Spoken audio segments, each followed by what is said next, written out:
আসসালামু আলাইকুম, আমি মোহাম্মদ নাইদ হাসান। আপনাদের কাছে আজকে আমি নতুন ভিডিও নিয়ে এসেছি। ভিডিওটা হচ্ছে যে আমার হাতে একটা ফোন আছে, সেটা স্যামসাং J210 J216। এই ফোনটার একটা কমন সমস্যা আছে।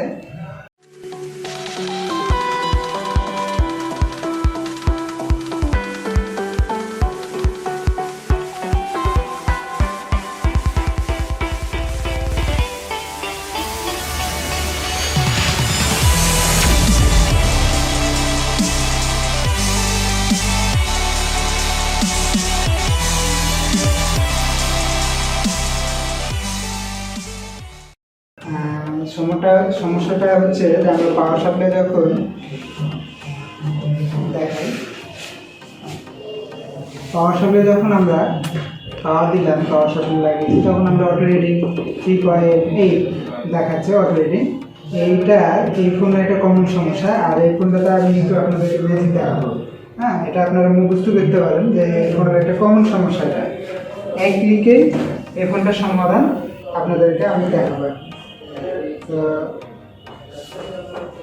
ফোনটার সমস্যা আপনারা দেখলেন যে অটো রিডিং আছে। আর আমি এটা চাচ্ছি যে আমার কুমিল্লার স্টুডেন্ট সবুজ সে আমাদের ম্যাজিকটা দেখাবে কিভাবে এই অটো রিডিংটা সে 1 মিনিটের মধ্যে ক্লিয়ার করতে হবে।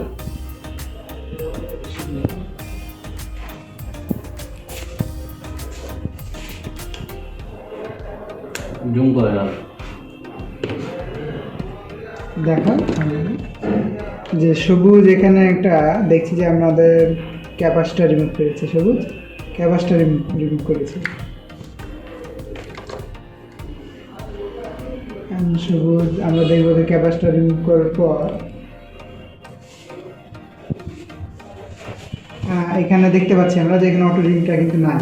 ফোনটা অন করছে সবুজ, অন হয় না, আমাদের ফোনটা কিন্তু অন হয়ে গেছে। এই যে আমরা দেখতে পাচ্ছি আমাদের হাতে ফোনটা J2Pro J210 এই ফোনটা আমাদের হাতে রানিং হয়ে গেছে এখন, সেটা ওকে। তো এখানে আমি অটো রিডিং নিয়ে কিন্তু অনেক ক্লাস করেছি এবং আমরা অটো রিডিং কীভাবে ধরতে হয়, হ্যাঁ, শর্ট কিলার ব্যবহার করতে হয়, সেটা নিয়েও আমি অনেক 2-1টা ভিডিও দিয়েছি ইউটিউবের চ্যানেলে, আপনারা দেখে আসতে পারেন। আর এই ফোনটা বিশেষ করে J216 এটার অটো রিডিং আমি 80% ফোনের, 80% না, আমি বলবো যে 99% ফোনের অটো রিডিং আমি দেখেছি যে এই আউটপুটের ক্যাপাসিটারটাই শর্ট থাকে। এই জন্য আমি এটা ম্যাজিকভাবে বললাম আর আমি আমার স্টুডেন্ট সবুজকে দিয়ে এই ফোনটা রিপেয়ার করালাম কীভাবে আমরা অটো রিডিংটা সব করি। আপনারা মুখস্থ করে দিতে পারেন যে এখানে আমাদের যে অটো রিডিংয়ের খালি এই শুধুমাত্র এই মডেলের ফোনটাই J210 এই ক্যাপাসিটারটা, এখানে যে ক্যাপাসিটারটা আছে এটা আপনারা দেখবেন মিটারতে মাপ দিতে হবে শর্ট আছে, বা শর্ট যদি আপনার মিটারে না মাপেন আপনার চোখ বন্ধ করে এটা রিমুভ করে দিলে আপনি কিন্তু অন পাবেন। ভালো লাগলে অবশ্যই আমাদের সাথে থাকবেন, আমাদের ভিডিওর সাথে থাকবেন। লাইক কমেন্ট করতে অবশ্যই ভুলবেন না, শেয়ার করবেন অবশ্যই, ভালোভাবে শেয়ার করলে আমাদের ভিডিওগুলো ভালো লাগলে অবশ্যই শেয়ার করবেন। শেয়ার করলে অনেক টেকনিশিয়ান দেখার সুযোগ পাবে এবং তাদের উপকার আসবে।